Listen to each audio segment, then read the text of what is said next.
বিসমিল্লাহির রহমানির রহিম। পরম করুণাময় ও অসীম দয়ালু আল্লাহর নামে শুরু।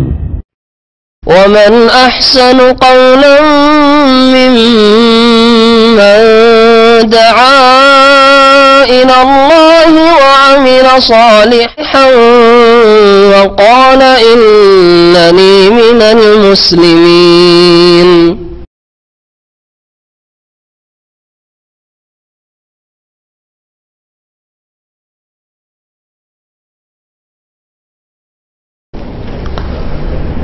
السلام عليكم ورحمة الله وبركاته.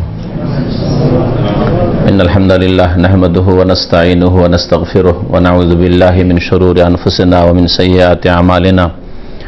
من يهده الله فلا مضل له ومن يضلله فلا هادي له. وأشهد أن لا إله إلا الله وحده لا شريك له وأشهد أن محمدا عبده ورسوله صلى الله تعالى عليه وعلى آله وصحبه وسلم تسليما كثيرا. يا أيها الذين آمنوا اتقوا الله حق تقاته ولا تموتن إلا وأنتم مسلمون. يا أيها الناس اتقوا ربكم الذي خلقكم من نفس واحدة وخلق منها زوجها وبث منهما رجالا كثيرا ونساء واتقوا الله الذي تساءلون به والأرحام إن الله كان عليكم رقيبا. يا أيها الذين آمنوا اتقوا الله وقولوا قولا سديدا يصلح لكم أعمالكم ويغفر لكم ذنوبكم ومن يطع الله ورسوله فقد فاز فوزا عظيما. أما بعد رب اشرح لي صدري ويسر لي أمري واحلل عقدة من لساني يفقهوا قولي. قال المؤلف رحمه الله تعالى: باب لا يذبح لله بمكان يذبح فيه لغير الله وقول الله تعالى لا تقم فيه أبدا. عن ثابت بن الضحاك رضي الله عنه قال: نذر رجل أن ينحر إبلا ببوانة فسأل النبي صلى الله عليه وسلم فقال: هل كان فيها وثن من أوثان الجاهلية يعبد؟ قالوا لا. قال: فهل كان فيها عيد من أعيادهم؟ قالوا لا. فقال رسول الله صلى الله عليه وسلم: أوف بنذرك فإنه لا وفاء لنذر في معصية الله ولا فيما لا يملك ابن آدم. رواه أبو داود وإسناده على شرطهما. আল্লাহ পাকের সমস্ত প্রশংসা যে আল্লাহ পাক রব্বুল আলামিন একক, তার জন্য সমস্ত রকমের ইবাদত বন্দেগী বান্দার।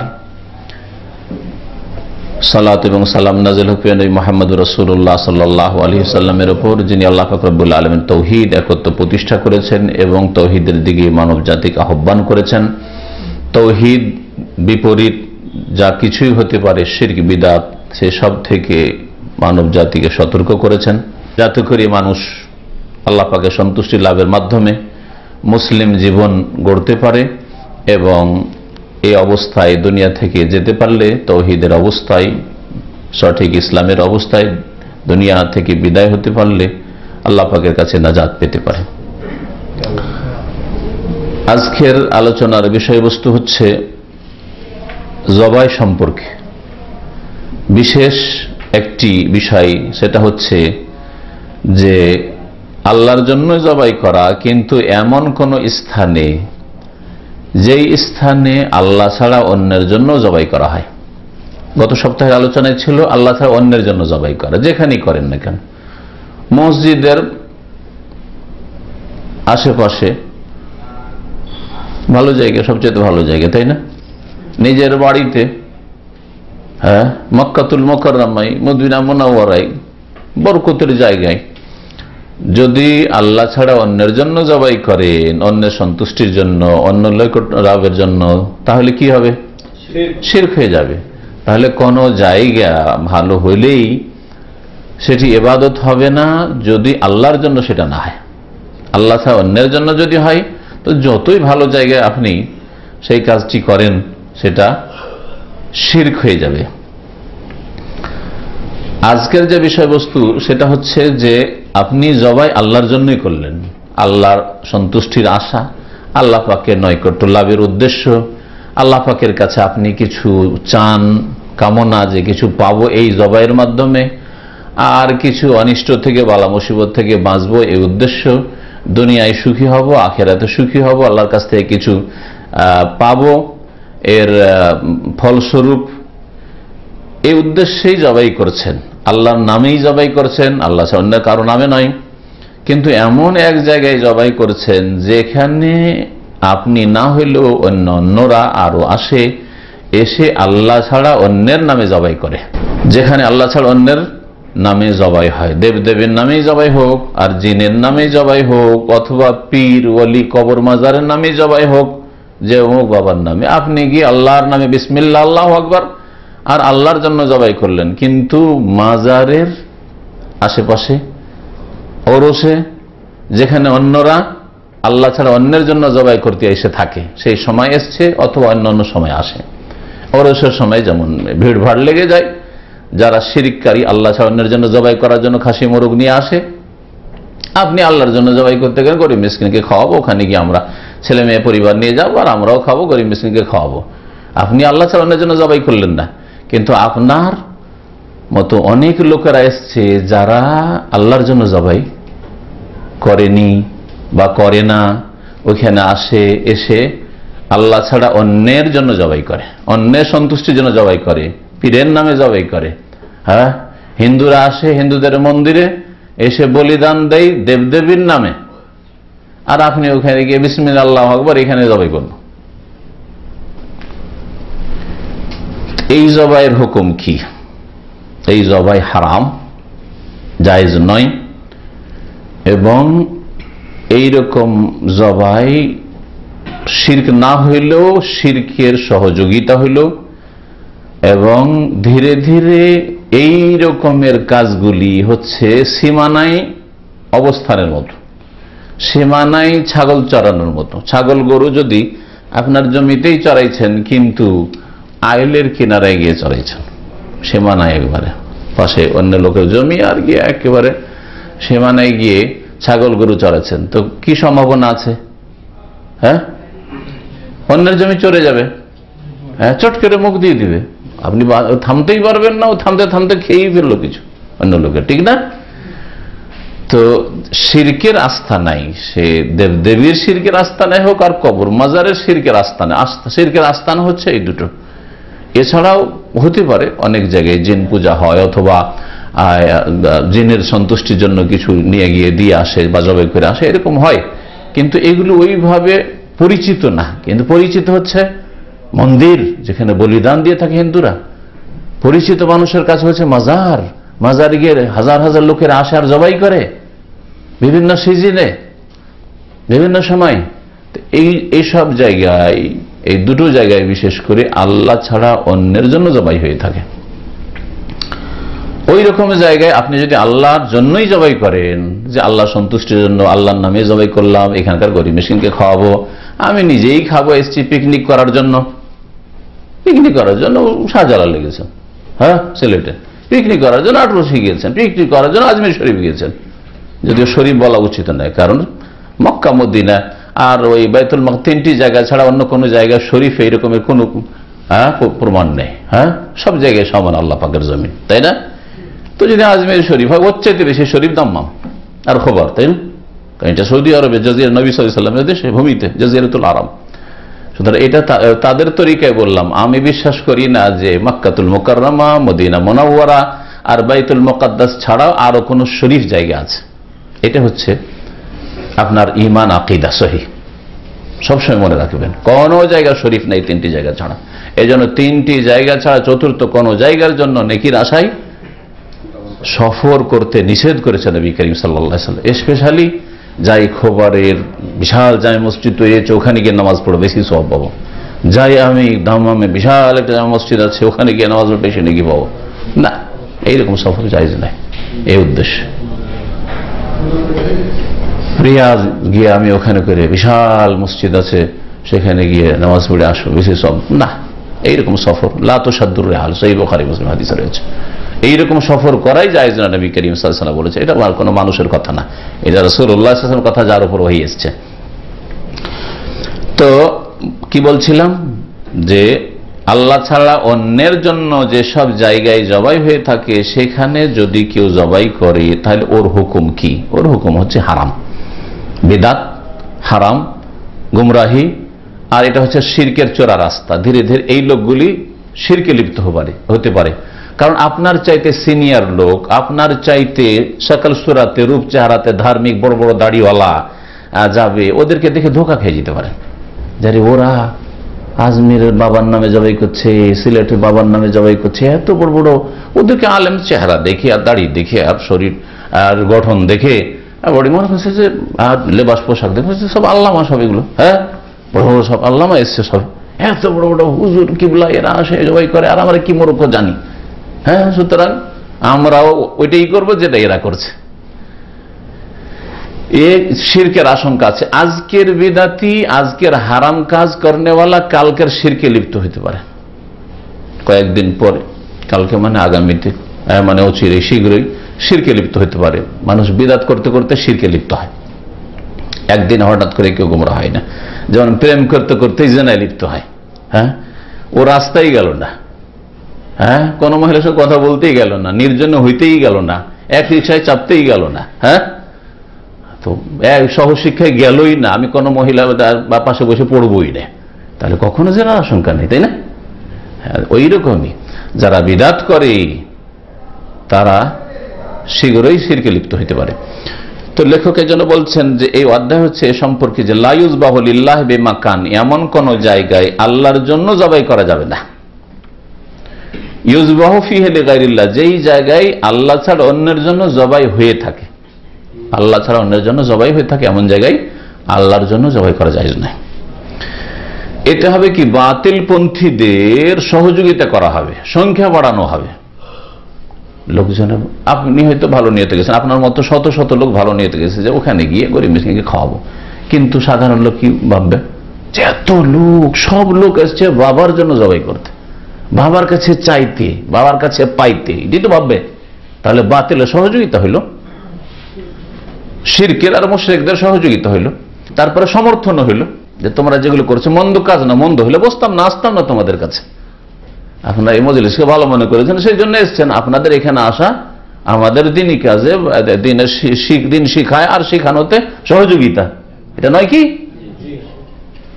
অবশ্যই সহযোগিতা। ঠিক তেমন আপনি যদি গান বাজনার আসরে বসেন তাহলে আপনার সহযোগিতা। হ্যাঁ, ফিল্ম দেখছে আর ওখানে বসে গেলেন, সহযোগিতা। বিড়ি সিগারেট খাচ্ছে আর ওখানে আপনি বসে ওই মজলিসে বসে গেলেন, সহযোগিতা। আপনি বলেন না আমি সহযোগিতা না, আমি নিজের গরজে বসে, কিন্তু সহযোগিতা। আপনি সংখ্যা বাড়াইলেন, সন্তুষ্টি প্রকাশ করলেন যে তোর ধোঁয়াতে অসুবিধা নেই, তোর ধোঁয়াকে আমি বরণ করে নিতে পারি। হ্যাঁ, এইরকম সহযোগিতা অনেকে কিন্তু বুঝেন আর না বুঝেন সহযোগিতা করে থাকে। আপনারা সাবধান। ফালা তাকুদ বাদা যিকরা মাল কওমি যালিমিন। আমার এখানে বেশ কিছু হাফেজরা আছেন, আছে না কোরআনে কারীমের আয়াত? আল্লাহ বলছেন ফালা তাকুদ বাদা যিকরা, তোমাদের কাছে উপদেশ এসে যাওয়ার পরে, মানে আল কোরআন এসে যাওয়ার পরে, রসুলের হিদায়াত হাদিস আসার পরে, ইসলাম চলে আসার পরে, ওহী আসার পরে, ফালা তাকুদ, বসিও না, অবস্থান করবে না, মাল কওমি যালিমিন, জালেমদের সাথে। যে গুনাহ করে সে জালেম, যেখানে গুনাহ হয়, হ্যাঁ, সেখানে জুলুম হয়ে থাকে, তাহলে জালেমদের সাথে উপদেশ আসার পরে কখনো বসবে না। আপনি শরীয়তের মাসলা জেনে নিলেন যে যেখানে গুনাহ হয়, যে কোনো গুনাহ, শিরিক হোক, বিদআত হোক, অন্য পাপ হোক, হ্যাঁ, সেখানে কখনো আপনি বসবেন না। আপনার চোখের সামনে গুনাহ হচ্ছে আর আপনি ইগনোর করছেন, উপেক্ষা করছেন, করুক। যুবক ছেলেরা বিয়ে শাদীতে এগুলো হয়েই থাকে, আর আমোদ ফুর্তি করছেন, বিয়েতে আপনি অংশ নিচ্ছেন, তাহলে জালেমদের সাথে আপনি বসলেন, সহযোগিতা করলেন। আপনার সেখান থেকে কেটে পড়া ফরজ ছিল, চলে আসা ফরজ ছিল। এই বিষয়টির দলিল হিসাবে পেশ করেছেন লেখক সূরা তওবার আয়াত নম্বর 108, তার একটু অংশ পেশ করেছেন। বলছেন ওয়া কাউলিল্লাহি তাআলা, মহান আল্লাহর বাণী এই ক্ষেত্রে দলিল, তা হচ্ছে লা তাকুম ফিহি আবাদা। হে নবী মুহাম্মদ সাল্লাল্লাহু আলাইহি সাল্লাম, তুমি এই মুনাফিকদের মসজিদে, যে মুনাফিকরা ষড়যন্ত্রমূলক মসজিদ তৈরি করেছে, আর মসজিদের উদ্দেশ্য হচ্ছে মসজিদ করা নয়, আল্লাহকে সেজদা করা নয়, অসৎ উদ্দেশ্য, ষড়যন্ত্র করে ইসলামের বিরুদ্ধে। এখানে মুনাফিকরা একত্রিত হয়ে দূর দূরান্ত থেকে যতগুলি মুনাফিক আছে এখানে একটা বসার সুযোগ নেবে, হ্যাঁ, এরা মিটিং করবে ইসলামের বিরুদ্ধে, মুসলিমদের বিরুদ্ধে। এই মসজিদে তুমি কখনো দাঁড়াবে না, গিয়ে কখনো খাড়া হবে না। যে মসজিদের নাম বলতে পারেন, সাহাবায়ে কেরামরা সেই মসজিদের নাম কি বলতেন? মসজিদ দিরার, মানে ক্ষতি সাধনের উদ্দেশ্যে মসজিদ। কারণ কোরআনে কারিমে এই ভাষাতেই বলা হয়েছে মসজিদকে। হ্যাঁ, অসৎ উদ্দেশ্যে মুনাফিকরা এক মসজিদ তৈরি করেছিল। একবার রাসূলুল্লাহ সাল্লাল্লাহু আলাইহি ওয়াসাল্লাম সফরের রাস্তায় ছিলেন, ইয়া রাসূলুল্লাহ আমরা একটা মদিনা মসজিদ তৈরি করছি আমাদের মহল্লায় পাড়ায়। মুনাফিক আব্দুল্লাহ বিন উবাই, মুনাফিক ওর নেতৃত্বে যে মুনাফিকরা ছিল, কত মুনাফিক ছিল চিন্তা করেন। যে ওহদের ময়দানে নবী সাল্লাল্লাহু আলাইহি ওয়াসাল্লাম 1000 কে নিয়ে যাচ্ছেন, তার মধ্যে রাস্তায় গিয়ে বাহানা করে 300 ফিরে চলে আসে। তার মানে তাদের একটা ভালো সংখ্যা ছিল, 1000 মধ্যে 300 মুনাফিক, তাই না? এরা একটা মসজিদ এরকম তৈরি করলো যে মুসলমানদের মসজিদে বসে, আসলে তো এরা মুসলমান হয়নি, শুধু ধোঁকা দেওয়ার জন্য আর দুনিয়ার লাভ হাসিল করার জন্য, যাতে কোনো রকমের অনিষ্ট না আসে, আমাদের বিরুদ্ধে জিহাদ না হয়, রাসূলুল্লাহ সাল্লাল্লাহু আলাইহি ওয়াসাল্লাম কোনো অ্যাকশন না হয়, সেই জন্য ইসলাম গ্রহণ করেছিল। আল্লাহ পাক বলেছেন ইন্নাল মুনাফিকিনা লাকাযিবুন, এরা মুনাফিক মিথ্যুক। যদিও না সাদু ইন্নাকা লা রাসূলুল্লাহ, নিঃসন্দেহে সাক্ষী দিচ্ছি যে আপনি আল্লাহর রাসূল, কিন্তু আল্লাহ বলছেন তোমরা মিথ্যুক ছিলে, মিথ্যুক। আসলে এরা একটা মসজিদ করলো যাতে আলাদা করে মিটিং তৈরি করতে পারে। আল্লাহ পাক রব্বুল আলামিন এই আয়াতের আগের আয়াতে ইরশাদ করেছেন ওয়াল্লাযিনা তাখাযু মাসজিদান দিরারান, এই যে দিরারান শব্দটা এই আয়াতে ব্যবহার হয়েছে, যারা মসজিদ তৈরি করেছে হ্যাঁ ক্ষতি সাধনের উদ্দেশ্যে। হ্যাঁ, ওয়াল্লাযিনা তাখাযু মাসজিদান দিরারান ওয়া কুফরান, আর কুফরির অবস্থায়, আসলে কাফের এরা, মুনাফিক কাফের, জঘন্য কাফের। ওয়া তাফরীকান বাইনাল মুমিনিন, কুফরা ওয়া তাফরীকান বাইনাল মুমিনিন, আর মুমিনদের মাঝে বিচ্ছিন্নতা বিভেদ সৃষ্টির উদ্দেশ্যে, ফাটল ধরাবার জন্য আলাদা হয়ে বসবে, একসাথে বসবে না। সেই জন্য বসার একটা জায়গা আমাদের প্রয়োজন আলাদা, আমরা সেই জন্য আমরা এটা তৈরি করি। মুনাফিকগুলি সব মদিনার আনাস কানাস থেকে সব ওই মসজিদে শুধু হাজির হবে। উদ্দেশ্য হচ্ছে ইসলামের বিরুদ্ধে, মুসলমানদের বিরুদ্ধে, সাহাবায়ে বিরুদ্ধে, রাসূলের বিরুদ্ধে ষড়যন্ত্র করা। ওয়া ইরসাদান লিমান হারাবাল্লাহ ওয়া রাসূলাহ, আর আল্লাহ এবং রাসূলের বিরুদ্ধে যারা যুদ্ধের ঘোষণা করে রেখেছে, যারা সবসময় ষড়যন্ত্রে লিপ্ত আছে, তাদের জন্য ঘাঁটি তৈরি করার উদ্দেশ্যে ইরসাদ, ঘাঁটি তৈরি করেছে যারা, যেটা মুনাফিকদের ঘাঁটি, উদ্দেশ্য ছিল মুনাফিকদের ঘাঁটি তৈরি করা।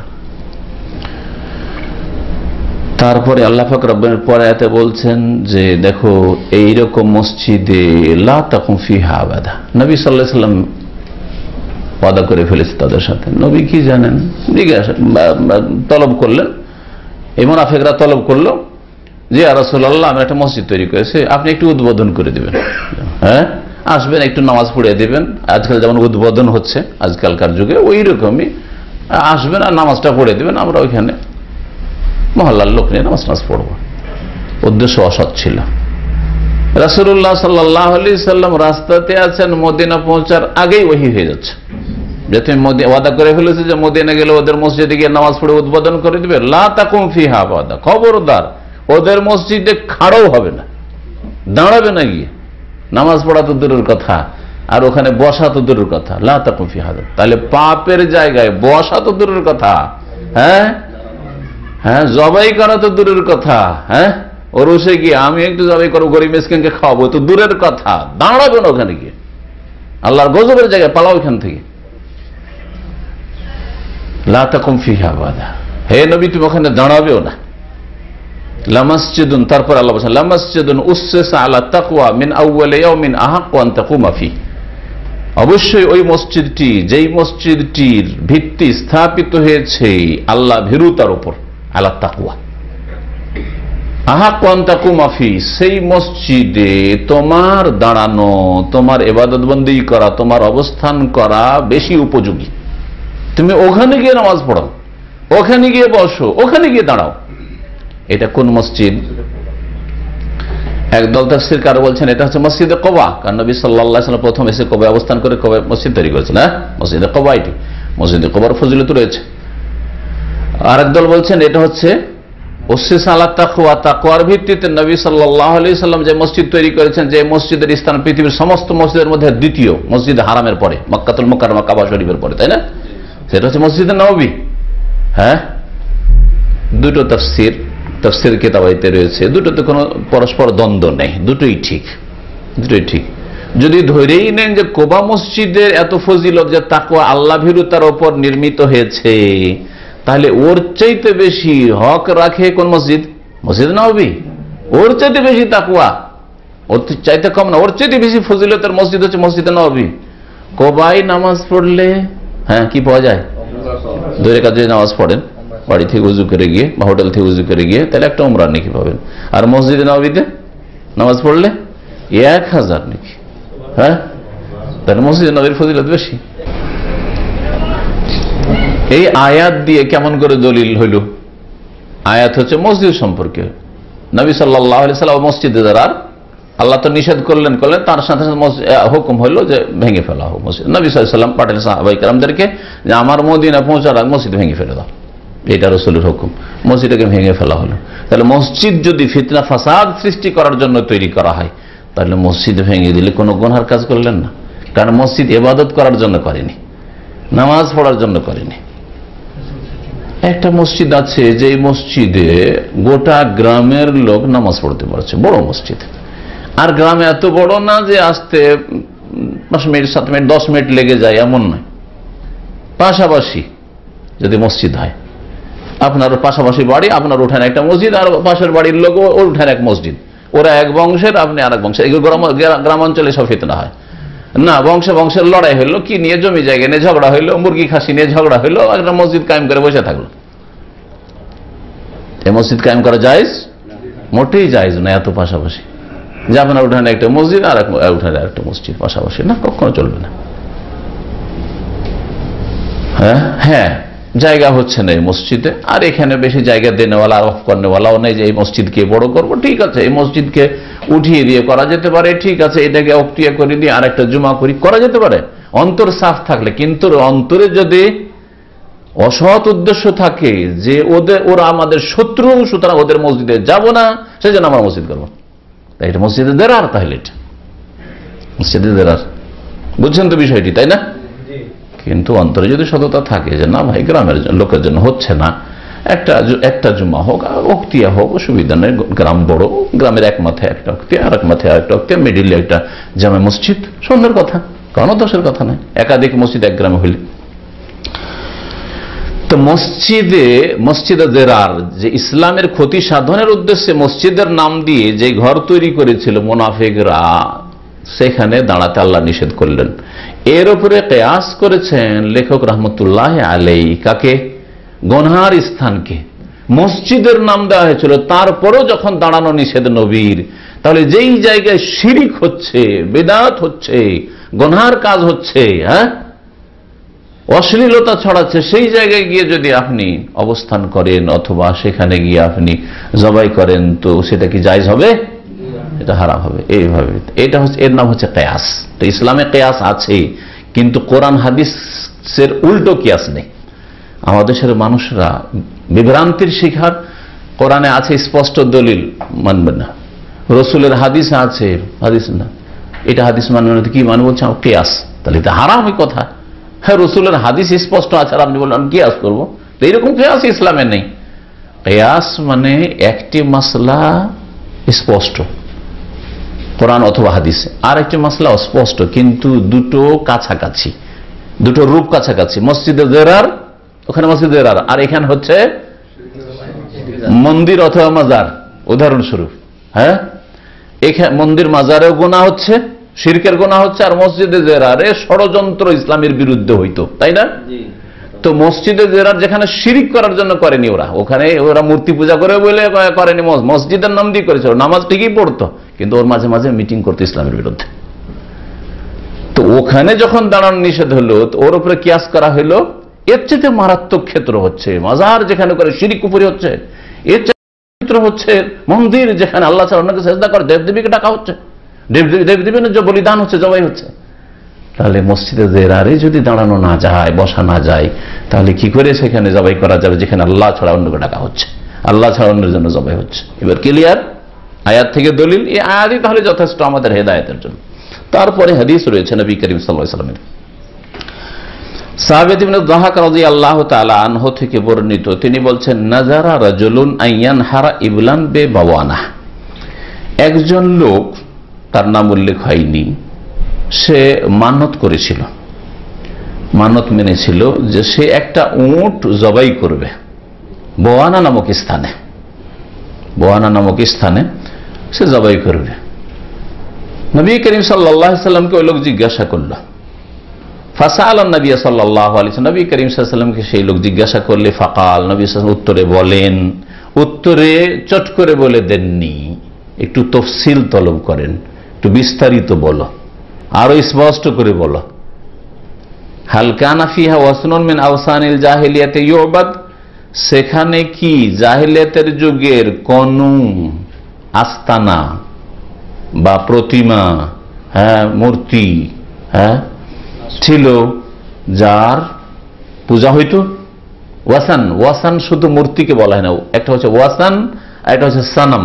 ওয়াসানের জমা হচ্ছে, বহুবচন হচ্ছে আউসান, কোরআনে আছে, ফাজতানিবু রিজসা মিনাল আউসান। আর সানামের বহুবচন হচ্ছে আসনাম, ওয়াজনবনি ওয়া বানিয়া আন না'বুদাল আসনাম। সানাম এক বচন দিয়ে বলি, আর ওয়াসান দুটোতে পার্থক্য ভাষাবিদরা করেছেন, আরবি ভাষায় পার্থক্য আছে, একটা আম ব্যাপক আর একটা হচ্ছে খাস। সানাম বলা হয় মূর্তি, মানুষের আকারে হোক আর গরু ছাগলের আকারে হোক, মূর্তি প্রতিমা তৈরি করে যদি পূজা করা হয় তাহলে ওটার নাম হচ্ছে সানাম। ইব্রাহিম আলাইহিস সালামের বাপ বংশধর ওরা মূর্তি পূজা করতো, ওই জন্য ইব্রাহিম আলাইহিস সালাম, আল্লাহ, এক কুফরি শির থেকে, বাপের শির কুফরি থেকে বেরিয়ে এসেছি, বিতাড়িত হয়েছি, আমার ছেলে মেয়ে আগামী প্রজন্ম আর যেন ওই শির কুফরিতে আবার মূর্তি পূজায় চলে না যায়, ওই জন্য অবানিয়ান না'বুদাল আসনাম। আর আল্লাহ পাক রব্বুল আলামিন আম ভাবে বলেছেন মূর্তি ছাড়াও যে কোনো জিনিসের যদি পূজা হয়, জীবিত মৃত, দাঁড় করে মূর্তির আকারে, অথবা কোনো গাছের, অথবা গরুর গাভী, যেমন হিন্দুরা গায়ের পূজা করে, অথবা ধরেন কোন পশুর, ধরেন হনুমানের পূজা, হিন্দুদের মধ্যে হনুমানের পূজা আছে, সাপের পূজা আছে, পাথরের পূজা আছে, কোন পাথরের পূজা করলো, নদীর পূজা করলো, কবরের পূজা করলো, কবরে সেজদা করলো, সবগুলি ওয়াসানে আউসানে সামিল। অর্থাৎ আউসান মানে হচ্ছে আল্লাহ ছাড়া যে কোনো জিনিস যদি তার পূজা করা হয়, মানে আল্লাহর হকগুলির কোনো একটা বা একাধিক দেওয়া হয়। আল্লাহর হক হচ্ছে রুকু, সেজদা, দোয়া, মান্নত, তাই না, আশ্রয় কামনা করা। আল্লাহ পাক রব্বুল আলামিনের এইরকম যেসব হক রয়েছে, ইবাদত বন্দেগীর হক, তার একটি অথবা একাধিক যদি কোনো কিছুকে দেওয়া হয় তাহলে সেটাই হচ্ছে ওয়াসান, সেটাই হচ্ছে ওয়াসান। সামনে যে ক্যামেরাটা রাখা আছে, ক্যামেরাটাও যদি কেউ পূজা করে, যার বাপ দাদা তৈরি করেছে, ওরা যদি বলে আমার পূর্বপুরুষ এই ক্যামেরা তৈরি করে দিয়েছে মানব জাতিকে, আর এই দিয়ে কত উপকৃত হচ্ছে মানব জাতি, সুতরাং আমরা এই ক্যামেরার পূজা করব, তাহলে এর নাম হচ্ছে ওয়াসান, এর নাম হচ্ছে ওয়াসান। কিন্তু এর নাম সানাম না, এটা মূর্তি না, বুঝতে পেরেছেন? আমাদের ওলিউল্লাহ ছিলেন, এত বড় ওলিয়ে কামেল, পীরে কামেল ছিলেন, সুতরাং তার কবরটায় আমরা চাদর চড়াবো, ফুল চড়াবো, আর সেখানে গিয়ে নীরবতা পালন করব, সেটা হচ্ছে ওয়াসান, এটা হচ্ছে ওয়াসান। আমাদের বড় নেতা ছিলেন দেশের, তার বড় অবদান দেশের ওপর রয়েছে, দেশকে স্বাধীন করে দিয়েছেন, অথবা দেশের হিরো ছিলেন তিনি, আমাদের পার্টির হিরো ছিলেন, সুতরাং তার কবরে ফুল চড়াবো, এ করবো, নীরবতা পালন করব, তাহলে সে ওয়াসান হচ্ছে ওয়াসান। আল্লাহ ছাড়া অন্যের, আল্লাহ ছাড়া যে কোনো জিনিসের পূজা, ঝুঁকে দাঁড়ানো, সেই নত করে হচ্ছে ওয়াসান। জি হ্যাঁ, এইরকম ভাস্কর্য বা কিছু যেগুলি আছে। নবী করিম সাল্লাল্লাহু আলাইহি ওয়াসাল্লাম এক কথা উত্তর না দিয়ে জিজ্ঞাসা করলেন যে জাহিলিয়াতের যুগে আল্লাহ ছাড়া অন্যের কি ওখানে পূজা হইতো? কালু, তখন লোকেরা বলেন না, বোয়ানাতে কোন রকমের পূজা হইতো না, মানে কোনো মূর্তি ছিল না বা অন্য কিছু আস্তানা ছিল না যে যেখানে আল্লাহ ছাড়া পূজা হয়, গাছের পূজা, এগুলো ছিল না কিছু। আর একটা জিজ্ঞাসা করলেন, আচ্ছা ঠিক আছে পূজা হইতো না, কিন্তু ওখানে কোনো মেলা লাগতো? কালা ফাহাল কানা ফিহা ঈদুম মিন আয়াদিহিম, জাহিলিয়াতের যুগের কাফের মুশরিকদের মেলাগুলির কোনো একটা মেলা কি ওখানে লাগতো? যেমন আরো মুশরিকদের বিভিন্ন জায়গায় আস্তানা ছিল যেখানে মেলা লাগতো, ধরেন ওকাজের মেলা, আরো জুলমাজাজ মেলা, এইরকম মেলা ছিল, মেলা লাগতো? কালুল্লাহ, মেলাও লাগতো না। ফাকাল রাসূলুল্লাহ সাল্লাল্লাহু আলাইহি ওয়াসাল্লাম, তখন রাসূলুল্লাহ সাল্লাল্লাহু আলাইহি ওয়াসাল্লাম বলেন, আওফি বিনাযরিক, তাহলে তোমার মান্নত পুরা করো। তাহলে মুফতি সাহেব যখন ফতোয়া দেবেন, একজন আলেম যখন ফতোয়া দেবেন, আপনাকে যখন জিজ্ঞাসা করবে কথাটা যদি ব্যাপক থাকে তাহলে ভেঙে নেবেন, কিছু জিজ্ঞাসা করে নেওয়ার পরে উত্তর দেবেন। শেখ বা হুজুর, মুফতি সাহেব, আমি আমার স্ত্রীকে তালাক দিয়েছি, এখন আমার স্ত্রী হালাল না হারাম?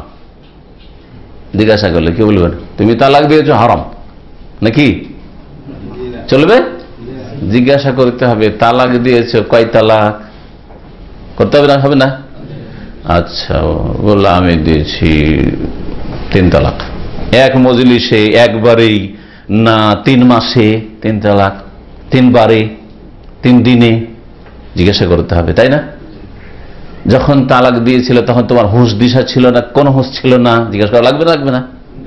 হ্যাঁ, আমি পাগল হয়ে গেছিলাম রাগে, কিচ্ছু হুঁশ ছিল না, কি বলেছি না বলেছি।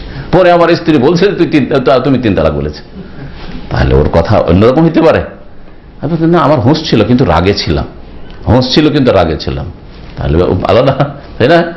কেউ আদর করতে করতে তালাক দেয় না, সবাই রেগে তালাক দেয়। হ্যাঁ, সেই জন্য আজকালকার এই তালাক দেওয়ার লোকেরা বলে আমি খুব রাগে ছিলাম, ওই সময় তালাক দিচ্ছি। তাহলে তখন কি তালাক হবে না?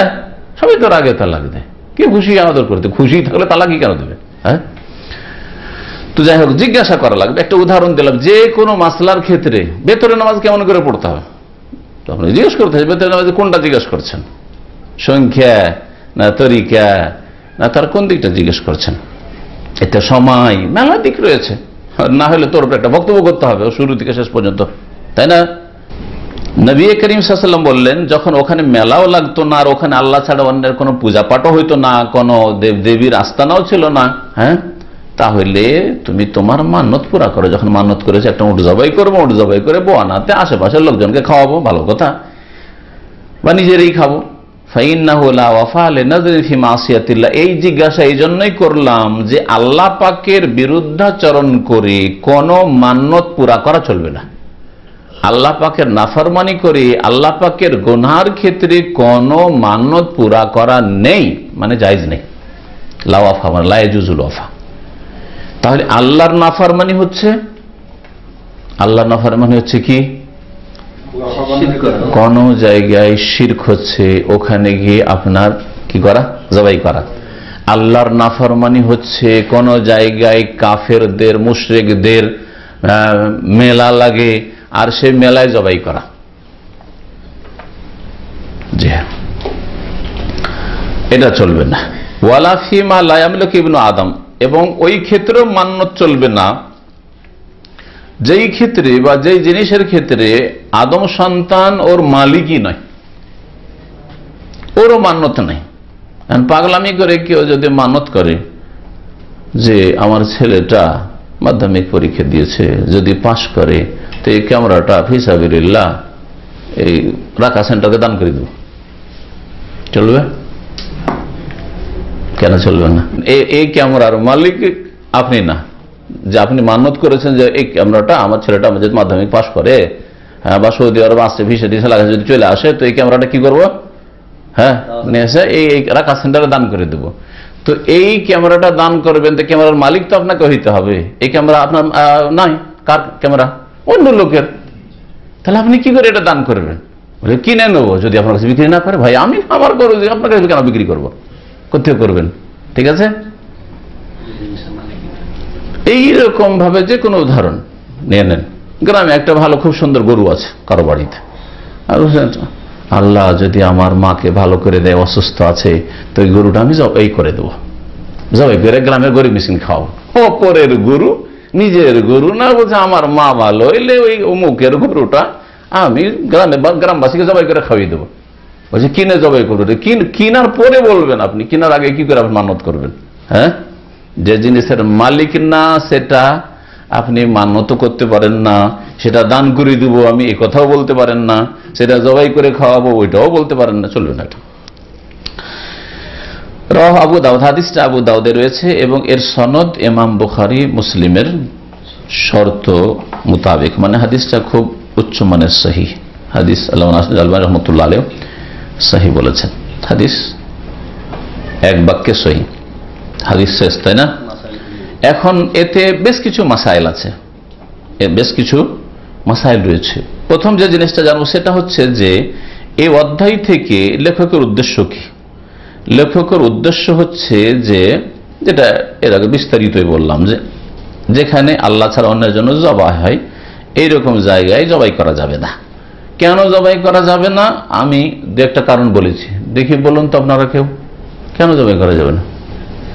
আমি গরিব মিসকিনকে খাওয়াবো আজমিরে গিয়ে অথবা শাহজালালে সিলেটে গিয়ে, হ্যাঁ, আর আল্লাহর জন্য আমি বিসমিল্লাহ আল্লাহ আকবার বলে জবাই করেন, আল্লাহ নৈকট্য লাভের জন্য, আল্লাহ তোমাকে রাজি করার জন্য আমি এলাকার গরিবগুলোকে খাওয়াবো, হ্যাঁ, কেন করা যাবে না?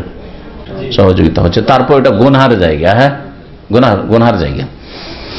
বলছে যে যাতে করে যারা শিরক করছে তাদের সাদৃশ্যতা না হয়, তাদের মতে আপনাকেও লাগছে আপনিও ওই বাবার জন্যই করছেন, ওরাও করছে আপনিও করছেন, এই সাদৃশ্যতা হয়ে যাচ্ছে। বাহ্যিক সাদৃশ্যতা অন্তরকে কাছে নিয়ে আসে। এই কথাটি অত্যন্ত মূল্যবান কথা।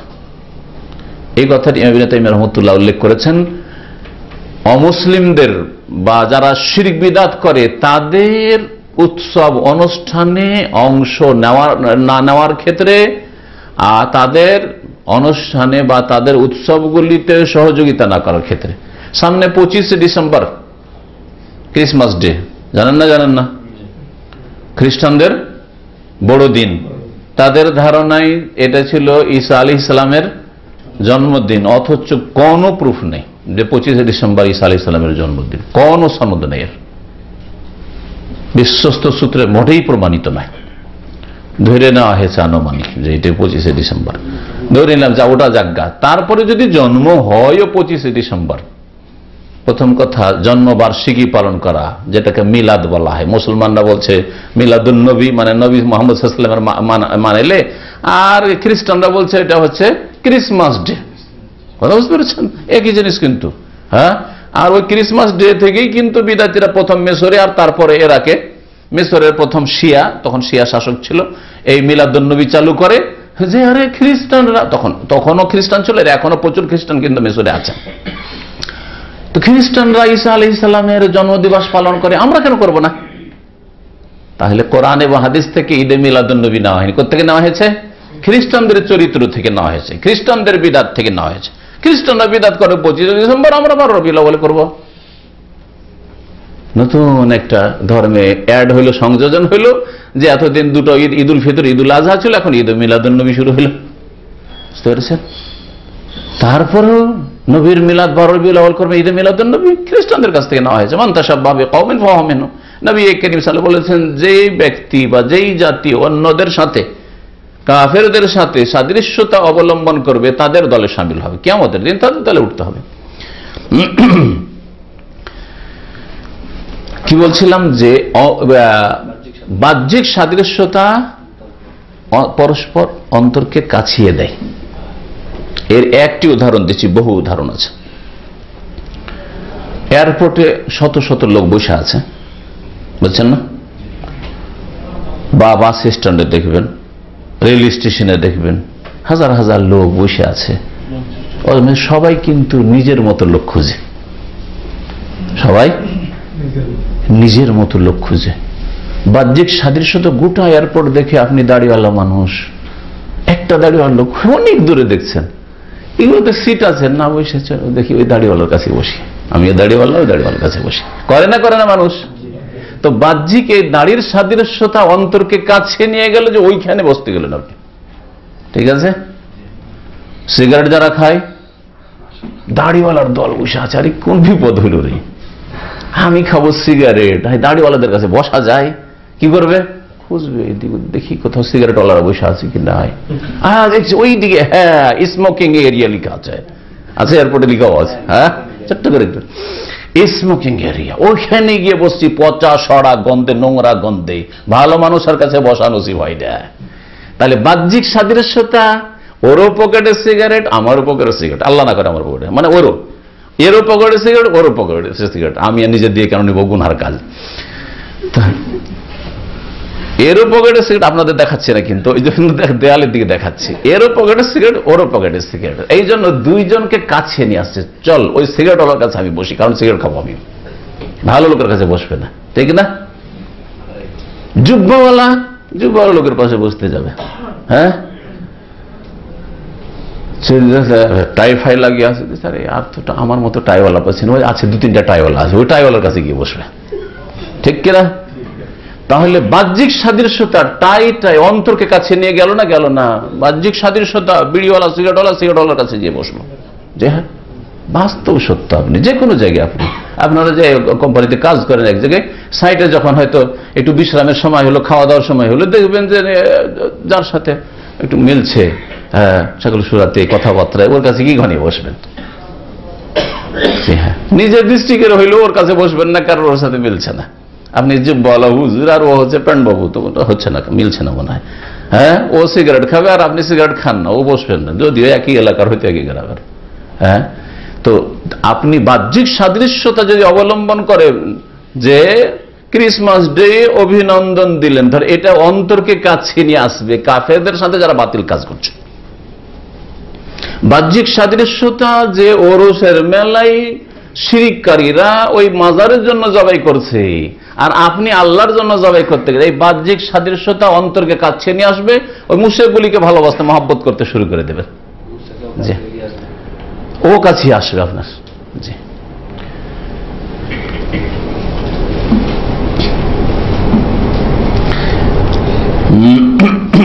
যারা শিরকি জবাই করছে তাদের সাথে যাতে করে সাদৃশ্যতা না হয়, সেই জন্য আল্লাহর জন্য হইলেও জবাই করা যাবে না, শিরকের আড্ডায় বা শিরকের রাস্তা নাই। এইরকমই এখানে আরো জানিয়ে দেওয়া হয়েছে, সতর্ক করা হয়েছে যে যারা গুনাহগার তাদের সাদৃশ্যতা অবলম্বন করা জায়েজ নয়। গুনাহগারদের বেশভূষা ধরবেন, গুনাহগারদের চালচলন আপনার মধ্যে আসবে, গুনাহগারদের মতো কথা বলবেন না, কখন না। গুনাহগাররা কথা শুরু করলে বিসমিল্লাহ বলেন না, খেতে শুরু করলে বিসমিল্লাহ বলেন, তাই না? আগামীতে করব, হ্যাঁ নেক্সট টাইম, কিন্তু ইনশাআল্লাহ বলবে না, তাই না?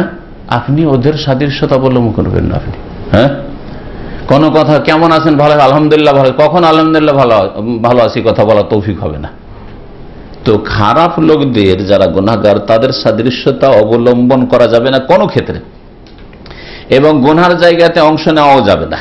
গুনার জায়গাতে অংশ নেওয়া, যার একটি হচ্ছে জবাইয়ের জায়গা, যদি আল্লাহ ছাড়া অন্যের জন্য জবাই হয় তাহলে ওটা হচ্ছে গুনার জায়গা। আল্লাহ ছাড়া অন্যের জন্য কিছু ওখানে পেশ করা হচ্ছে, হ্যাঁ, তো সেটা হচ্ছে গুনার জায়গা। সুতরাং সেখানে সহযোগিতা হয়ে যাবে বা সাদৃশ্যতা অবলম্বন হবে, যাতে কি হবে, আপনার সম্পর্কীয় মানুষের যারা সহি আকীদার লোক তাদের কুধারণা হয়ে যাবে, ভালো ভালো মানুষ সম্পর্কে কুধারণা হয়ে যাবে। আমার মতো লোকও যদি ওই মাজারের ওরসে চলে যায়, তাহলে অন্যরা যারা হয়তো ওই শিরকপন্থী নয়, আমার সহি আকীদায় আর তিনি ভাইরা ছিল, তারাও অনেক রকম কল্পনা জল্পনা করা শুরু করবে, যে কি ব্যাপার, ঈশায় কি গড়বড়িয়ে গেল নাকি, নাকি একে কোনো পয়সা টয়সা দেওয়া হয়েছে, কোনো বড় টোপ দেওয়া হয়েছে, হ্যাঁ, নাকি কারো চাপের মুখে গেল, কত রকমের কল্পনা জল্পনা শুরু হয়ে যাবে, কেন এখানে গেল, তাই না? জি হ্যাঁ, আপনার সম্পর্কে আমার সম্পর্কে তখন একটা কুধারণা শুরু হয়ে যাবে মানুষের। জি, কুধারণা যে এই লোকটা খারাপ হয়ে গেছে। সিগারেট লোকেরা খাচ্ছে, গোলে বসে, আর ওখানে যদি বসে যান তো আপনার সাথে সঙ্গে যারা সিগারেট খায় না তারা আপনার সম্পর্কে কুধারণা করা শুরু করবে, লোকটা মনে হয় সিগারেট টিগারেট না, একটু ধোঁয়া টোঁয়া দিয়ে মনে হয় একটু শখ মেটাচ্ছে, মনের স্বাদ মেটাচ্ছে, তাই না? অথবা লোকটা হয়তো খারাপ হয়ে গেছে, ও মনে হয় সিগারেট খাওয়া শুরু করেছে, যদিও লোক কি খাচ্ছে মনে হয় দেখায় না ওদের, বুঝলেন? তাহলে এইরকম খারাপ ধারণা হয়ে যেতে পারে। ওমর রাদিয়াল্লাহু তাআলা আনহুর একটি বক্তব্য রয়েছে, আসার, তিনি বলছেন, লা তাদখুলু আলাল কুফফারি ফি মাআবাদিহিম, কাফেরদের উপাসনালয়ে তোমরা প্রবেশ করবে না। ফাইন্না সাখতাতা তাতানাজ্জাল আলাইহিম, কারণ আল্লাহ পাকের গজব ওদের উপর নাযিল হয় ওইসব জায়গায়। তাহলে ওমর রাদিয়াল্লাহু তাআলা এই বাণীর উপরে আমল করলে, যেখানে শিরক হয়, মাজারে শিরক হয়, মন্দিরে শিরক হয়, চার্চে কুফরি শিরক হয়, পাপ হয়, এইরকম জায়গায় শখ করে আপনি প্রবেশ করবেন, তামাশা দেখতে দেখে আসি, অমুক গির্জাটা দেখে আসি, অমুক মন্দিরটা দেখে আসি, অমুক মাজারটা দেখে আসি।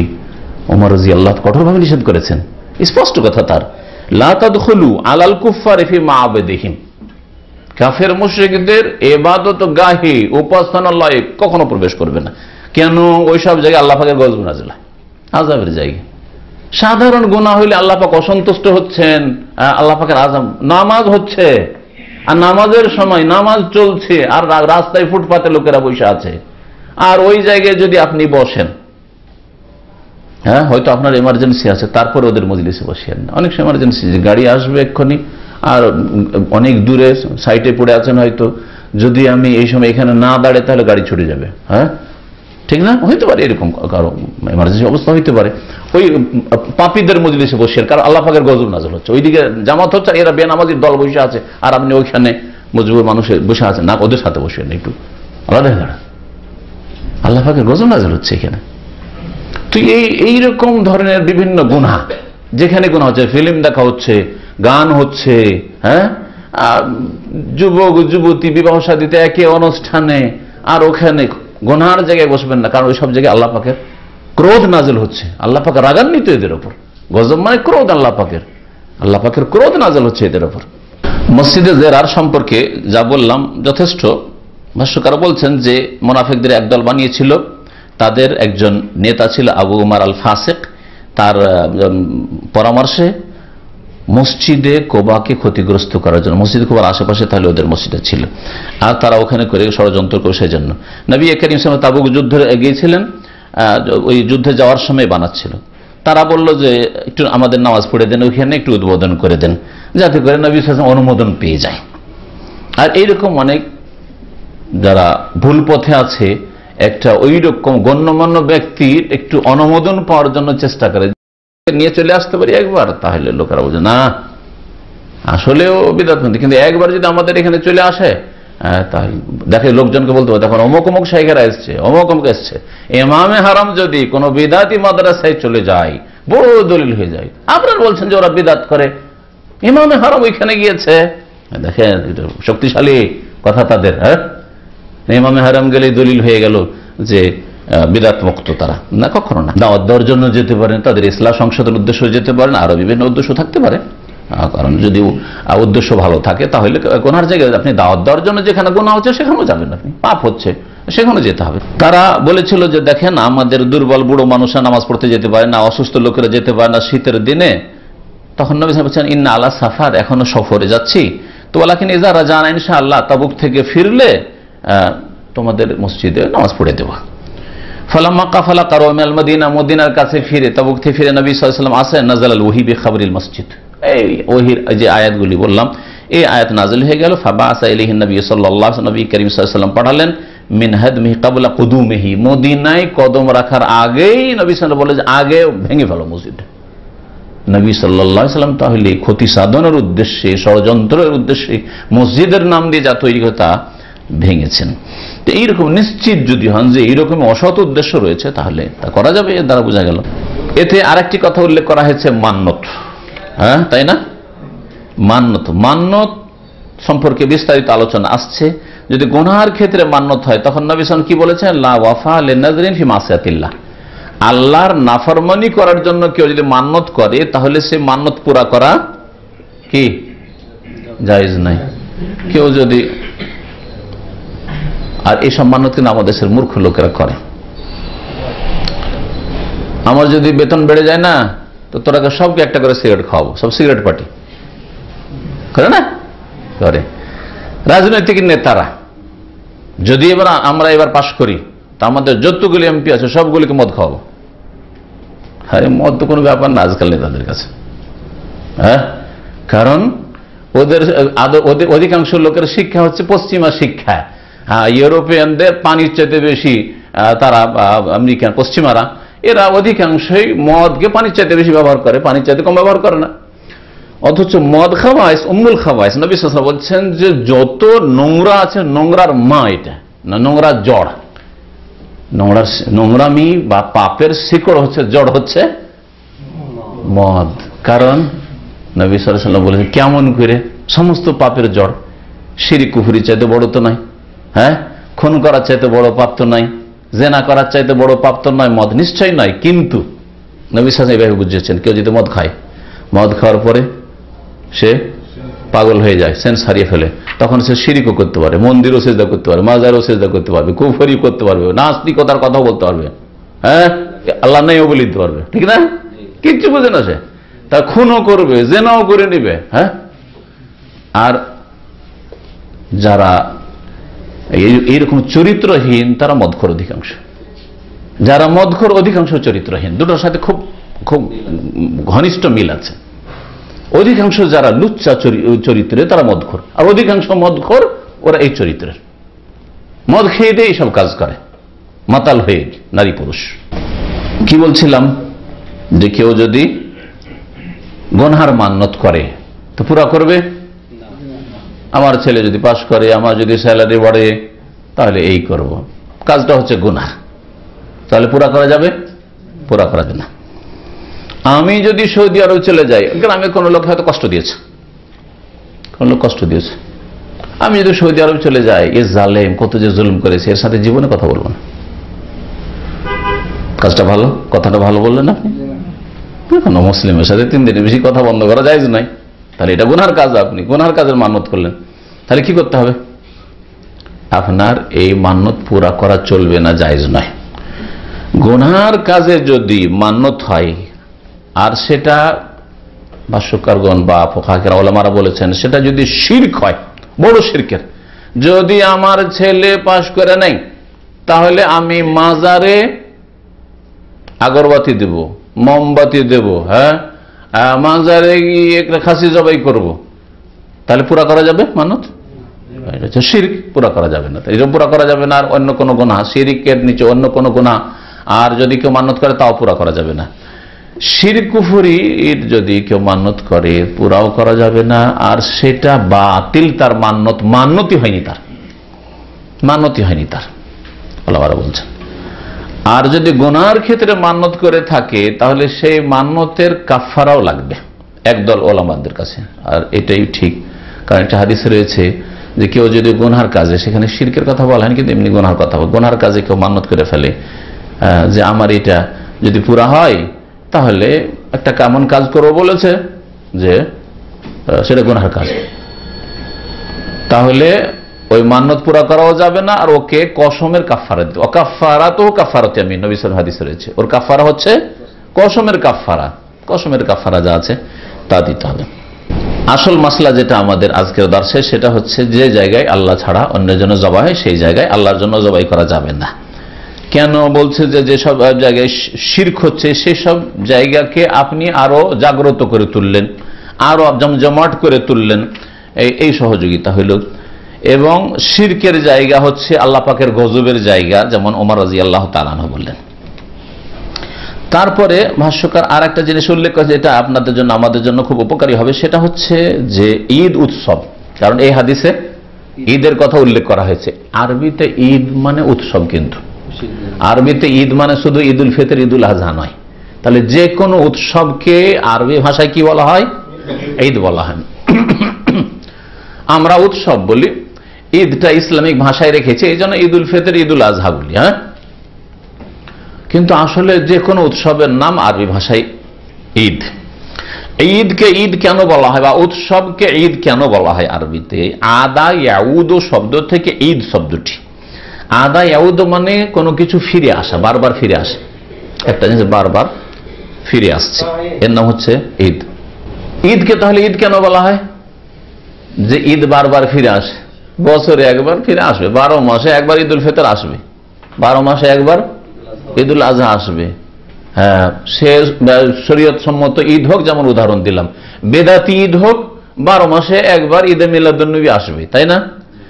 উৎসব, এখন এই ধর্মীয় এগুলো সেই বিদাতি হোক আর সুন্নতি হোক, ওগুলো বাদ দিয়ে এখন উৎসবে আসেন। স্বাধীনতা দিবস, জাতীয় দিবস, ভাষা দিবস, হ্যাঁ, অমোঘ দিবস, তমোঘ দিবস, যতগুলি দিবস আছে সবগুলি হচ্ছে উৎসব, মনে রাখবেন। এগুলি বছরে একবার করে ফিরে আসে না? অমোঘ তারিখ হচ্ছে, আজকে হচ্ছে কি দিবস? ট্রাফিক দিবস, আজকে হচ্ছে স্বাস্থ্য দিবস, আজকে হচ্ছে ক্যান্সার দিবস, আজকে হচ্ছে ভাষা দিবস, ভাষা আন্দোলন দিবস, হ্যাঁ, আজকে স্বাধীনতা দিবস। হ্যাঁ, আরে দিবস দিবস। আচ্ছা, দিবসগুলিতে আমোদ ফুর্তি খুশি ঈদের চাইতে বেশি করা হয় না? অস্বীকার করার কিছু নেই। যারা দুনিয়াদার, যারা এই দুনিয়ার রাজনীতি করে, তাদের কিন্তু ঈদুল ফিতর, ঈদুল আজহাতে ওই খুশি নেই, আর ওই খরচ খরচাও নেই, আর ওই রকম ধুমধামও নাই তাদের বাড়িতে, যত বেশি ধুমধাম তাদের বাড়িতে যে উৎসবগুলিতে আছে, উৎসবগুলিতে। তাহলে তো আসলেই তো তাদের এগুলোই। হ্যাঁ, ঈদের দিনে লুঙ্গি পরে ঈদগাহে চলে যেতে পারে নেতা, এমপি সাহেব, ঠিক না? কোরবানির দিনে পর্যন্ত লুঙ্গি পরে চলে যেতে পারে, পুরোনো পাঞ্জাবি পরে ঈদগাহে চলে যেতে পারে, কিন্তু তার উৎসব স্বাধীনতার দিবসে, জাতীয় দিবসে, আর অমুক দিবসে, তমুক দিবসে, ভাষা দিবসে যাবে? কিয়ামত হয়ে গেলে যাবে না। তাহলে ওদের আসল ঈদ তো ওইগুলো। সেজন্য কখনো ধোঁকা খাবেন না। এই ক্ষেত্রে কোরআন এবং হাদিসের মাসলা ফতোয়া হচ্ছে যে এগুলো ঈদ আর এগুলি হারাম ঈদ। কারণ ইসলাম দুটো শুধু ঈদ দিয়েছে। ঈদে মিলাদুন্নবী যদি বিদাত হয় তাহলে অন্য ঈদ অবশ্যই বিদাত। এছাড়াও রাজনীতির ক্ষেত্র ছাড়া ফিরে আসেন নিজের ব্যক্তি জীবনে, ম্যারেজ দিবস পালন করে, বিবাহ হয়েছে আপনাদের মধ্যে কত কেউ হয়তো করে, হ্যাঁ, ম্যারেজ দিবসে একটা অলংকার কমপক্ষে এনে দিতে হবে, একটা কিছু দামি কিছু এনে দিতে হবে বিবি সাহেবাকে, হ্যাঁ, আর সেই দিন বাড়িতে ভালো মন্দ কত সুন্দর সুন্দর খাবার হইতেই হবে। ঈদের দিনে হয়তো এরকম খুশি হয়নি যত বিবাহ দিবসে আমোদ ফুর্তি হচ্ছে বাড়িতে, তাই না? তারপরে বার্থডে পালন করা, ছেলের জন্মদিবস, আমার অমুক মেয়ের জন্মদিবস, এটা হচ্ছে আমার মায়ের জন্মদিবস, এটা আমার বাপের জন্মদিবস, এগুলো ঈদ। এগুলো ঈদ। ঈদের মানে উৎসব, এগুলো উৎসব। আর এই উৎসবগুলি কে শিখিয়েছে? আল্লাহ শিখায়নি, রসুলও শিখানি, সাহাবাই কেরামও শিখাননি, ইমাম আবু হানিফা, শাফি, মালিক, আহমদও শেখানি, এগুলো ইহুদি নাসারারা শিখিয়েছে। মান তাশাব্বাহা বিকওমিন ফাহুম, তাদের কাছ থেকে শেখা হয়েছে, যাদের সাথে সাদৃশ্যতা অবলম্বন করবে তাদের দলে শামিল হবে। তাহলে এগুলি কোনোটাই জায়েজ না, এগুলি হচ্ছে সব বিদাতি হারাম ঈদ। তাহলে ঈদ, এখন ঈদ সম্পর্কে যে আলোচনাটা এখানে পেশ করেছেন তাতে তিনি বলছেন ঈদ দুই রকমের, ঈদে জামানি, ঈদে মাকানি। হ্যাঁ, কালগত ঈদ আর স্থানগত ঈদ। আমরা কিন্তু উৎসব, এখন উৎসব শব্দটা, উৎসব কিন্তু আমরা সময়গত বুঝি, সময় কাল দুটো, সময় বা কাল একই জিনিস। কালগত ঈদ আর স্থানগত। স্থানগত ঈদও অত্যন্ত গুরুত্বপূর্ণ না, স্থানের উৎসব যে একটা হচ্ছে স্থান, ওই স্থানে মেলা লাগবে, ধুমধাম হবে, খরচা করা হবে, আমোদ ফুর্তি করা হবে। স্থান এটা হচ্ছে আমাদের জাতীয় ময়দান, এটা হচ্ছে আমাদের অমুক ময়দান, এই জায়গায় উৎসব হবে, বা ধর্মের রং দেওয়া হোক, হ্যাঁ, অমুক মেলা লাগে, মাজার, এগুলো হচ্ছে ঈদ, স্থানগত ঈদ। এই মাজারগুলি হচ্ছে স্থানগত ঈদ। আর সময়, অমুক সময়, ওইটা হচ্ছে কালগত, সময়গত ঈদ। ঈদ হচ্ছে দুই রকম। তো ভাষ্যকার এই জন্য এখানে বলছেন যে ঈদ হচ্ছে প্রথম ভাগ ঈদের হচ্ছে যে শরীয়তি ঈদ, আর আরেকটা হচ্ছে বেদাতি ঈদ। শরীয়ত সম্মত ঈদ হচ্ছে ঈদ উল ফিতর, ঈদ উল আযহা, বাস। হ্যাঁ, এটা হচ্ছে হ্যাঁ কালগত সময়গত ঈদ না স্থানগত ঈদ? কালগত সময়গত ঈদ। এই ঈদে কিছু ইবাদত করা হয়, যেমন নামাজ, কুরবানি, তাই না? ঈদ উল ফিতর নামাজ পড়ে, ঈদ উল আযহার নামাজ পড়লেন, কুরবানি করলেন। এইরকম কিছু অভ্যাসগত কিছু কাজ করা হয় যেগুলো নবী সাল্লাল্লাহু আলাইহি ওয়াসাল্লাম করতে বলেছেন, যেমন ভালো লিবাস পোশাক পরা, কিছু খেলাধুলা করা, খুশি করা, ভালো খাওয়া দাওয়া করা, এগুলি করে থাকি। শরীয়ত সম্মত ঈদ দুই প্রকার, জামানি এবং মাকানি। স্থানগত বলছে মা ইয়াউদু ফি কুল্লি জামানি ওয়া ইয়াতাকাররাবু ফি আলাকাল জুমআহ। সময়গত ঈদ যেমন জুমার দিন, হ্যাঁ, সাপ্তাহিক ঈদ, এটা ঈদ উল ফিতর, ঈদ উল আযহা। স্থানগত ঈদ মা ইয়াতাকাররারুল আউদু ইলাইহি, যাতে যেখানে বারবার করে মানুষ ফিরে আসে, আর যতবার যাক মন ভরে না। শরীয়ত সম্মত স্থানগত ঈদ যেমন মসজিদে হারাম, মসজিদে নববী, মসজিদে আকসা, হজের স্থান আরাফা, মুজদালিফা, মিনা, এই জায়গায় যতবার হজ করেন মন ভরে যাবে যে হয়ে গেছে, 5টা হজ হয়ে গেছে, আর করবো না জীবনে। করবেন? আল্লাহ যদি সুযোগ দেয় প্রতি বছর যাব, তাই না? তাহলে একজন মুসলিম যদি সত্যি মুসলিম হয় তো এই জায়গাগুলির সাথে ওই উৎসবের সম্পর্ক আছে আমার, হ্যাঁ, আপনার, তাই না? খুশির সম্পর্ক আছে। জি, এগুলো হচ্ছে ঈদে মাকানি। তাহলে ঈদে জামানি, ঈদে মাকানি শরীয়ত সম্মত। দেখেন ঈদ উল ফিতর, ঈদ উল আযহা বাস কালের ক্ষেত্রে, আর স্থানের ক্ষেত্রে মসজিদে হারাম, মসজিদে নববী, তারপরে হজের স্থানগুলি যেমন মেনা, আরাফা, মুজদালিফা, সেগুলি। আর ওই মাজারের স্থানগুলি এগুলি কি শরীয়ত সম্মত স্থান? হ্যাঁ, স্থানগত ঈদ না। আয়া দেবে। দ্বিতীয় হচ্ছে বেদাতি ঈদ। বেদাতি ঈদ কি? যেগুলি মানুষরা যেগুলির তাজিম করে থাকে, শ্রদ্ধা সম্মান করে থাকে, সে সময় হোক, কাল হোক অথবা স্থান হোক, কিন্তু তার শ্রদ্ধা সম্মান লাম ইয়ারিদি শার'আ বিতাজিমিহি, কোরআন হাদিসে নেই। কোরআন হাদিসে ওই স্থানের শ্রদ্ধা সম্মানও নেই, ওই সময় কালেরও শ্রদ্ধা সম্মান নেই। যেমন তাজিম ইয়াউমিল মাউলিদ, হ্যাঁ, ঈদে মিলাদুন নবী, নবী সাল্লাল্লাহু আলাইহি ওয়াসাল্লামের হোক অথবা আপনার বাপ মায়ের হোক অথবা নিজের হোক, স্ত্রীর হোক, ছেলে মেয়ের হোক বার্থডে। এইরকমই নিসমিন শাবান, ভাষ্যকার বলছেন এইরকমই হচ্ছে শবে বরাত। হ্যাঁ, শবে রাত, উৎসবের রাত, উৎসবের রাত কত খরচ করা হয়। হ্যাঁ, ওয়াসাবিশিন মিন রাজাব, এইরকমই মেরাজের রাত মনে করে 27 রজবের রাত, বেতবার আন্না মুনাসাবাত দিন, এগুলোকে ধর্মীয় উৎসব মনে করা হয়।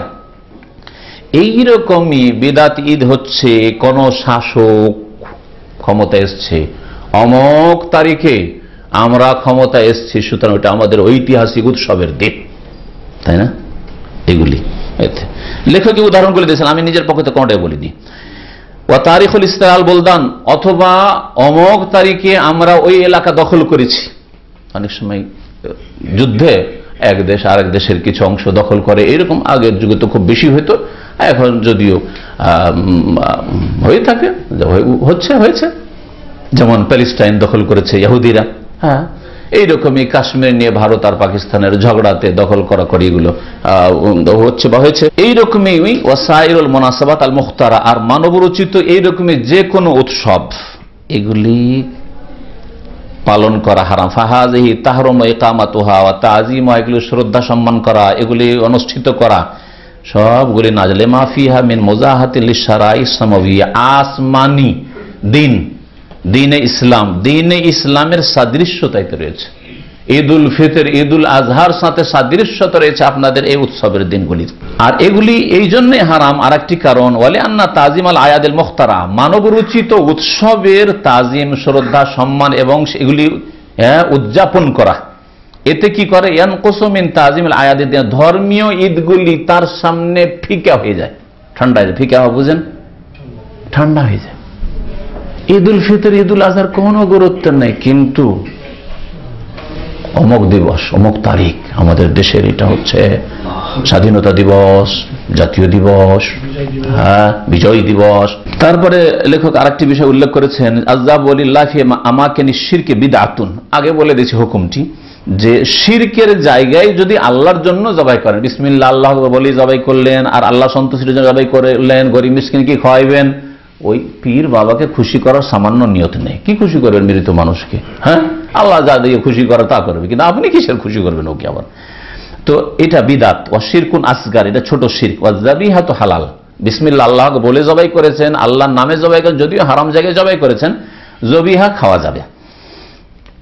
তারপরে সৌদি আরবের এক অবস্থা, এখানকার এক বড় আলেম উল্লেখ করেছেন যে এই রিয়াজ আর রিয়াজের আশেপাশে প্রাচীন যুগে এই আলে সৌদ হাফিজাহুমুল্লাহ তাআলা, এই সরকার মালিক আব্দুল রহমতুল্লাহ আলাই এবং তার আগে যে তাদের পূর্বপুরুষরা ছিল, প্রায় 300 বছর হচ্ছে এদের সময়কাল, রাজত্বের সময়কাল 300 বছর কাছাকাছি হচ্ছে, প্রথম যুগ থেকে শুরু করে। তো এই 200-250 বছর বা 300 বছর আগে এখানে বড় বড় শিরক হতো। কি করতে? এরা বলছে যে কাগাইরে মিন মুশরিকি আখিরি হাযিল উম্মাহ, যেমন অন্যান্য দেশে কবর মাজারের পূজা হচ্ছে, মুসলমানরা করে, ওই রকমই এরা কি করতো, ইয়াজবাহুনা লিল জিন্নে, এই রিয়াজ এলাকাতে জিনের জন্য জবাই করতে যেত। লিতালাবি শিফায়ে মিনহুম লিমারদাহুম, রোগী বাড়িতে আছে, অসুস্থ আছে, আর জিনের আস্থানা বলতে অমুক জায়গায় মরুভূমিতে জিনের আস্থানা আছে, ওইখানে জবাই করলে রোগ ভালো হয়ে যাবে, জিন খুশি হয়ে যাবে। ওয়ায়াত্তাখিযুনা লিযযাফি মাকানান মুখাসসাসান, আর বিশেষ জায়গায় তারা জবাই করে থাকতো তাদের বাড়িতে অথবা কোনো জায়গায়। ফাআযার আল্লাহু যালিকা বিদাওয়াতি ইমাম শাইখ মুহাম্মদ বিন আব্দুল্লাহ রাহিমাহুল্লাহ তাআলা, ইমাম মুহাম্মদ আব্দুল্লাহ রাহমাতুল্লাহ আলাইহি যখন দাওয়াত শুরু করে আজকে থেকে আনুমানিক 300 বছর আগে, তার দাওয়াতের বরকতে তার ছাত্রদের এবং তার সাথে সহযোগিতা যে করেছিলেন এই আলে সৌদের প্রথম যুগের মানুষরা, ইমাম মুহাম্মদ বিন সৌদ রাহমাতুল্লাহ এবং তার আওলাদরা, তাদের এই দাওয়াতের বরকতে আল্লাহ পাক এই শিরকের আখড়াগুলিকে ধ্বংস করেছেন এখান থেকে, আলহামদুলিল্লাহ রাব্বিল আলামিন। আগামী সপ্তাহের আলোচনা হচ্ছে আল্লাহ ছাড়া অন্যের জন্য মান্নত করা। ইনশাআল্লাহ তার বিস্তারিত মানত সম্পর্কে আরো যে মাসলা মাসাইল আছে আলোচনা আগামী সপ্তাহে হবে। আল্লাহ পাক রব্বুল আলামিন যেন আমরা যা বললাম শুনলাম তা থেকে উপকৃত হওয়ার তৌফিক দান করেন। আল্লাহ পাক আমাদের ভুল ভ্রান্তি গুনাহ খাতা যেন মাফ করে দেন। শিরকের গুনাহ, বিদআতের গুনাহ আর অন্যান্য জীবনে যেসব গুনাহ আমাদের রয়েছে আল্লাহ পাক সমস্ত গুনাহ যেন মাফ করে দেন। আমাদের অন্তরকে যেন খালিস করে দেন। আল্লাহ পাক রব্বুল আলামিন যেন আমাদেরকে খালিস অন্তর থেকে নবী করিম সাল্লাল্লাহু আলাইহি সাল্লামের ইত্তেবা অনুসরণ করার, মহব্বত করার তৌফিক যেন দান করেন। তার আদর্শ মোতাবেক চলার যেন তৌফিক দান করেন। আল্লাহ পাক রব্বুল আমাদের দুনিয়া আখিরাতে যেন ভালো করেন, কল্যাণ করেন। আল্লাহ যেন আমাদের রুজি রিজিকে আয়ুতে বরকত দান করেন। আল্লাহ পাক আমাদের সুস্থ রাখেন। আল্লাহ পাক রব্বুল আলামিনের কাছে দোয়া করি আল্লাহ পাক যেন আমাদের সকলকে জান্নাতুল ফিরদৌস দান করেন। সুবহান রাব্বিকা রাব্বিল ইজ্জাতি আম্মা ইয়াসিফুন ওয়া সালামুন আলাল মুরসালিন ওয়ালহামদুলিল্লাহি রাব্বিল আলামিন। ওই কিতাবটাকে ছাড়তে হবে আর ওই কিতাবের কারেকশন করতে হবে, তরিকাটা পাল্টাইতে হবে। আর বাকি তাবলীগ মানে ইসলাম প্রচার মানে কোরআন হাদিসের প্রচার। কোরআন হাদিসের প্রচার করা ফরজ, কোরআন এবং হাদিসের প্রচার করা, ওহীর প্রচার করা ফরজ। প্রচারের নাম হচ্ছে তাবলীগ। আল্লাহ পাক নবীকে স্বয়ং বলছেন বাল্লিগ, তুমি তাবলীগ করো মানে পৌঁছাও। মা উনজিলা, কি পৌঁছাও? হ্যাঁ, কিসসা কাহিনী, শিরক বিদআত ওয়ালা জিনিস, ভুল জিনিস। মা উনজিলা ইলাইকা মির রাব্বিকা, তোমার রবের পক্ষ থেকে তোমার উপর যা নাযিল হয়েছে। কি নাযিল হয়েছে? ওহী নাযিল হয়েছে। ওহী হচ্ছে দুই রকম, ওহী মাতলু, ওহী গায়র মাতলু। ওহী মাতলু হচ্ছে তেলাওয়াত করা কোরআন কারীম, আর গায়র মাতলু হচ্ছে রাসূলের হাদিস। তো কোরআন পৌঁছাও আর রাসূলুল্লাহ সাল্লাল্লাহু আলাইহি ওয়াসাল্লামের সহিহ হাদিস পৌঁছাও। কোরআন এবং হাদিসের বাইরে যদি কোনো কথা থাকে আর আমি মতিউর রহমানও বলি তাহলে ছুঁড়ে ফেলা ফরজ। কথা বুঝতে পেরেছেন? জি, এমন নয় যে আমি সহি আকীদা আর দাবি করি আর আপনারা মনে করেন যে আমি সহি আকীদার, সেজন্য আমার ভুল হবে না, এমন কথা নয়। যদি আমার কথা যদি হয় আর একটা হাদিসের খেলাফ হয় একেবারে ছুঁড়ে ফেলা ফরজ। কিন্তু নিশ্চিত হইতে হবে যে এটা হাদিস অমুক হাদিসে সহি হাদিসের খেলাফ বা কোরআনের আয়াতের খেলাফ। আর আপনি কোরআনের আয়াত বা হাদিসের অপব্যাখ্যা করে যদি ভুল বলেন তো সেটা তার ভুল হবে না। জি, সুবহানাকা আল্লাহুম্মা ওয়া বিহামদিকা আশহাদু আল্লা ইলাহা ইল্লা আনতা আস্তাগফিরুকা ওয়া আতুবু ইলাইক। কাফফারাতুল মজলিস, মজলিসের কাফফারায় নবী করিম সাল্লাল্লাহু আলাইহি ওয়াসাল্লাম এই দোয়া পড়তেন। ওতে যদি যে বলছে তার ভুল হয় আল্লাহ মাফ করে দেবেন। যারা শুনছেন তাতে গাফিলতি হইলো, একটু ঝিমাইলেন, ঘুমাইলেন, অথবা আবশ্যক একটু গল্প করলেন যে মোবাইল রিসিভ করেছেন, ভুল করছেন, তো আল্লাহ পাক মাফ করে দেবেন। হ্যাঁ, কাফফারাতুল মজলিস, মজলিসের কাফফারা হয়ে যাবে। একটু হাসাহাসি, অন্য মনস্ক হলেন, এইদিকে কোরআন হাদিসের কথা হচ্ছে, ওইদিকে একটু হাসাহাসি করতে গিয়ে একটু লাইন ছুটে গেল, কিছু শুনলেন না, এইসব ঘাটতি আল্লাহ সব মাফ করে দেবেন। সুতরাং এই দোয়াটি পড়ার অভ্যাস করেন মুখস্থ। সুবহানাকা আল্লাহুম্মা ওয়া বিহামদিকা আশহাদু আল্লা ইলাহা ইল্লা আনতা আস্তাগফিরুকা ওয়া আতুবু ইলাইক।